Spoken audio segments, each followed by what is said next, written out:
Okay, this is like one of the questions that we have on WebAssign.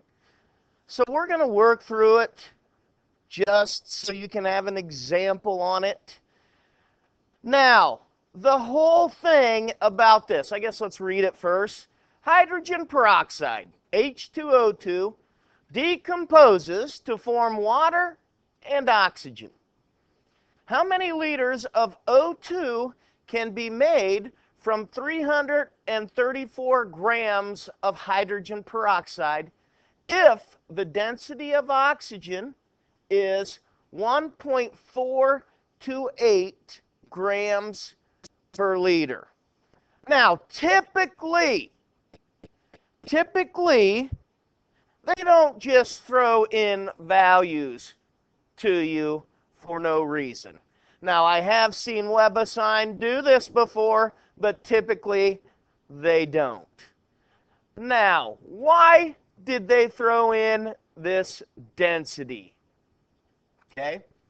The reason is that does it ever specify in the problem that they're at STP? Okay? I went back and I changed my quiz yesterday because I had 2 problems on that quiz that didn't specify STP on it. Went back and changed those already. So they're ready to roll now at STP because I even had some people write on there. If this is at STP, then I can do it like this. So, which is what I meant. I just neglected to write that it was at STP. So we changed her over. But nonetheless, this is not at STP. So I cannot use 22.4, can I? I could if it said that it was at standard temperature and pressure, but we don't have those conditions. Can't use it. So what am I going to do? Well, I am going to use the density to go from mass to liters.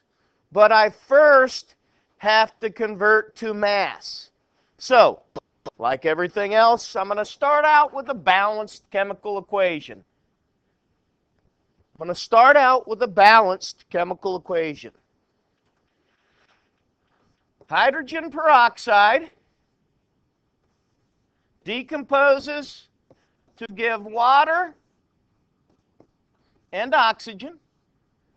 Now this takes a catalyst, which is actually catalase, for this to happen. You've done this lab probably before using liver as your catalyst to decompose this. Now, I need to balance my chemical equation, and I can see that I need to put a 2 here to get an even number of oxygens. When I do that, and I put a 2 here, I have 4 hydrogen, and I have 4 oxygen on both sides. Can we agree on that? So I have balanced my chemical equation. What I'm going to do now then is I'm going to do a mass-to-mass conversion from 334 grams of H2O2, and I'm going to go mass-to-mass to oxygen.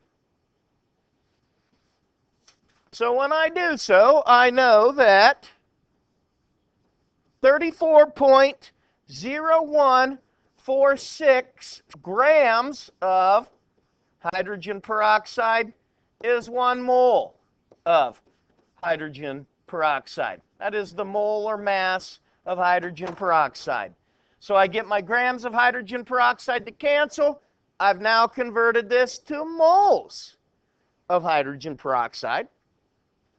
I do my molar ratio. I'm trying to find oxygen gas, so I know that 2 mole of hydrogen peroxide will give me 1 mole of oxygen gas. So now my moles of hydrogen peroxide have canceled. I've converted this into moles of oxygen. I'm going to mass, remember, so I know that 1 mole of oxygen has 31.9988 grams of oxygen.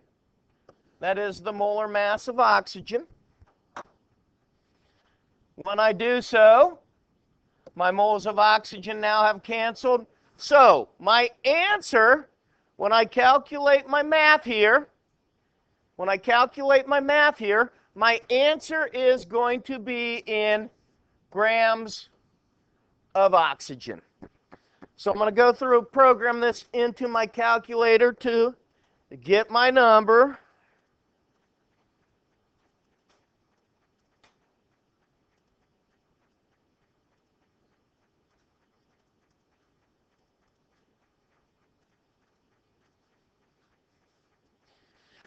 And when I do so, I get 157.10. Uh-oh. I'm not boxing that. Let me check that. I'm not boxing that because Mr. Braun then will think that that's a final answer. This is not a final answer, is it?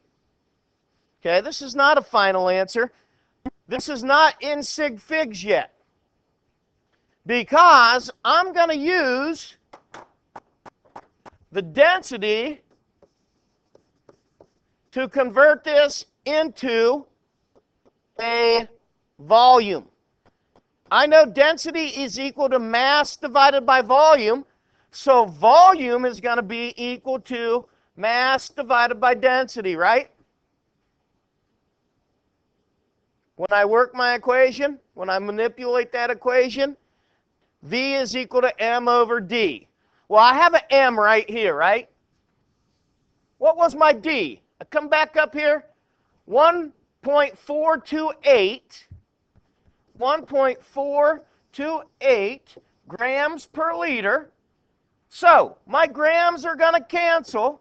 My final answer for my volume is going to be in, my grams cancel. My final answer is going to be in liters. So my volume is going to be, I'll take that 157.10 and I'll divide it by 1.428, the density, and that's going to give me, and I got to go back and check my sig figs. I got 4, I got 3 significant figures. So that's going to give me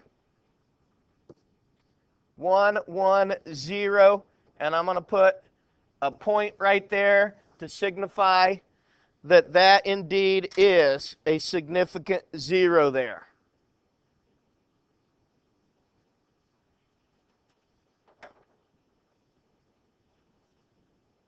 Okay?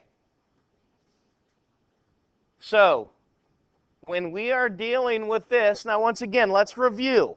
Why did we have to use the density here? Because it's not at standard temperature and pressure. All right? So if it's not at STP, but we have the density, we can convert from mass to volume, manipulating our density equation. Okay? We all right with that? We got a thumbs up here?